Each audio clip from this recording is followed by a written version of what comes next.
Hello students, आपका मेरे channel smart study में स्वागत है। स्टूडेंट्स, आज हम शिक्षा निदेशालय की तरफ से दी जाने वाली कार्यपत्रक नंबर 29 करेंगे, जो कि क्लास 6 की है और विषय है हिंदी। ये वर्कशीट 19 जनवरी 2021 की है। तो आइए शुरू करते हैं आज की वर्कशीट शुरू करने से पहले प्लीज़ मेरे चैनल को सब्सक्राइब कर दीजिए।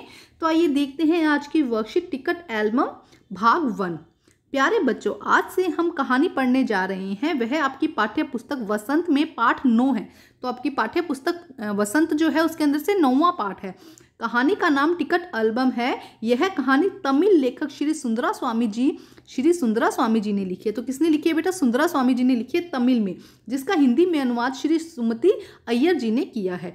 जैसे आपके कुछ शौक है उसी प्रकार नागराजन और राजप्पा के भी कुछ शौक है। आइए कहानी को पढ़कर जाने कि उनके क्या क्या शौक है। तो आइए शुरू करते हैं आज की वर्कशीट टिकट एल्बम। अब राजप्पा को कोई पूछता नहीं। आजकल सब के सब नागराजन को घेरे रहते हैं।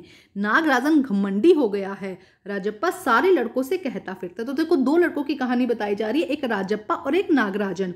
तो क्या कह रहे हैं कि राजप्पा को कोई पूछता ही नहीं है, सारे के सारे नागराजन को घेरे रहते हैं। जो राजप्पा है वो सबको कहता है कि नागराजन जो दूसरा लड़का है वो बहुत घमंडी हो गया, पर लड़के भला कहाँ उसकी बातों पर ध्यान देते हैं।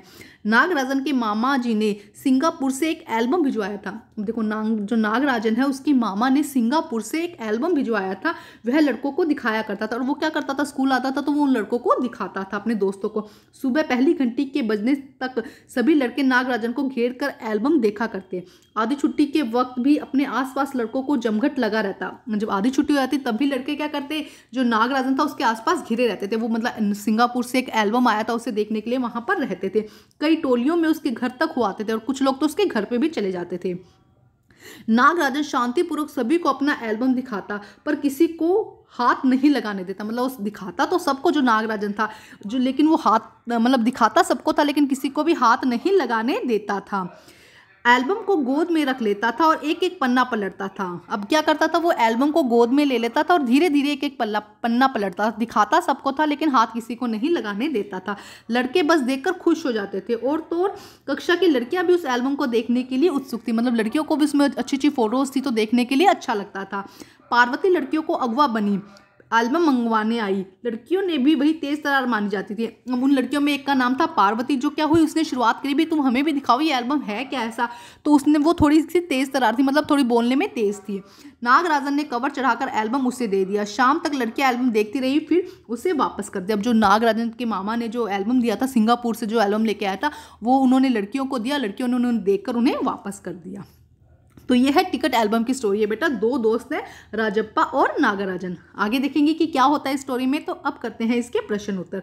तो देखिए, फर्स्ट प्रश्न क्या कहता है बेटा, टिकट एल्बम की कहानी के लेखक का नाम क्या है और ये किस भाषा में लिखी गई। तो बेटा फर्स्ट में यहाँ पे हमें बताया गया, देखो इसके लेखक का नाम क्या है, श्री सुंदरा स्वामी जी। लेखक का नाम क्या है, सुंदरा स्वामी जी। और कौन सी भाषा में लिखी गई है, तमिल भाषा में। तो आप पहले लिखेंगे इसके लेखक का नाम श्री सुंदरा स्वामी जी है और ये तमिल में लिखी गई है।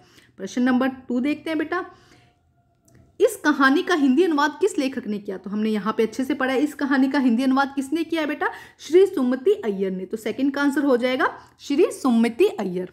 प्रश्न नंबर 3 देखते हैं। प्रश्न नंबर 3 देखिए, नागराजन एल्बम को कक्षा में ले जाते थे। ऐसी कौन कौन सी वस्तुएं हैं जिन्हें आप भी कक्षा में ले जाते हैं। तो क्या ऐसी कोई वस्तुएं हैं जिन्हें आप भी अपनी कक्षा में ले जाते हो, थोड़ा शो ऑफ करने के लिए, अपने दोस्तों को दिखाने के लिए। तो आइए करते हैं इसका आंसर हम। तो देखिए बेटा आंसर, देखिए फर्स्ट में आप इस तरह से भी लिख सकते हैं कि टिकट एल्बम की कहानी के लेखक श्री सुंदरा स्वामी रामास्वामी है। यह तमिल भाषा में लिखी गई है। और दूसरे का आंसर, इस कहानी का हिंदी अनुवाद श्री सुमति अय्यर ने किया है। अब देखते हैं प्रश्न नंबर 3। तो क्या होगा, मैं अपने बचपन की फोटो एल्बम मेरे पिता द्वारा दी गई वस्तुएं कक्षा के दोस्तों को दिखाने के लिए ले जाता हूँ। कई बार पापा कोई अच्छा सा पेन ला के दे देते हैं, अच्छी सी पेंसिल ला कर दे देते हैं, या कुछ अच्छी सुंदर सी नोटबुक होती है। इस तरह से कोई भी अलग सा सामान अगर मेरे पापा मुझे ला कर देते हैं, मेरी बचपन की फोटोज, एल्बम, तो ये सब चीज़ें क्या करता हूँ, मैं अपने जो दोस्तों को दिखाने के लिए स्कूल में ले जाती हूँ। तो ये हो जाएगा आंसर नंबर 3। अब हम करते हैं प्रश्न नंबर 4। देखिए बेटा, प्रश्न नंबर 4 क्या कहता है, कहानी में ऐसे शब्दों को छांटिए जिसने आपने पहली बार पढ़ा हो या सुना हो। तो बेटा ऐसे शब्द छांटने हैं जो आपने पहली बार पढ़े हो और सुने हो। तो जैसे कि जमघट, ये आपने पहली बार सुना है। टोलियों, इसके अलावा आप अगुआ बनी है ना, अगुआ। तेज तर्रार, है ना। ये शब्द क्या हम बहुत कम यूज करते हैं, एल्बम भी यूज, एल्बम तो हम कॉमनली करते रहते हैं। पन्ना पलटता, तो देखो जमघट, टोलियों, अगवा और तेज तर्रार, ये ऐसे शब्द है जो हमने पहली बार सुने हैं। इसके अलावा अगर ऐसा और भी कोई शब्द है जिसे आपने पहली बार सुना है तो वो भी यहाँ पर लिख सकते हैं। तो ये हो जाएगा आंसर नंबर 4। आइए अब हम करते हैं क्वेश्चन नंबर 5। देखिए क्या कहता है क्वेश्चन नंबर 5 में, लड़के राजप्पा की बातों पर ध्यान क्यों नहीं देते थे। देखो दो थे ना, नागराजन और राजप्पा। राजप्पा की बातों पे ध्यान क्यों नहीं दे रहे थे, सारे के सारे नागराजा पे ध्यान दे रहे थे। क्यों? क्योंकि उसके मामा ने सिंगापुर से एक एल्बम दिया था और सभी दोस्त जो थे इच्छुक से उसे देखने के लिए। तो आइए करते हैं इसका आंसर हम। तो देखिए बेटा आंसर नंबर 5 क्या होगा यहाँ पर, लड़के राजप्पा की बातों पर ध्यान क्यों नहीं देते थे, क्योंकि सभी बच्चे नागराजन के मामा द्वारा सिंगापुर से भेजी गई एल्बम को देखना चाहते थे। सभी दोस्त क्या उस एल्बम को देखने के लिए उत्सुक थे। तो देखिए फोर्थ में भी बेटा हो सकता है एल्बम, जमघट, उत्सुक, तेज तर्रार, है ना। उसके अलावा ऐसे आंसर आप यहाँ पर लिख सकते हैं, कुछ शब्द यहाँ पर आपको लिखने हैं। ठीक है, तो आज की वर्कशीट कंप्लीट होती है। वर्कशीट कंप्लीट करके अपने टीचर से चेक कराइए और प्लीज़ मेरे चैनल को लाइक कीजिए, सब्सक्राइब कीजिए और शेयर कीजिए। Thank you students.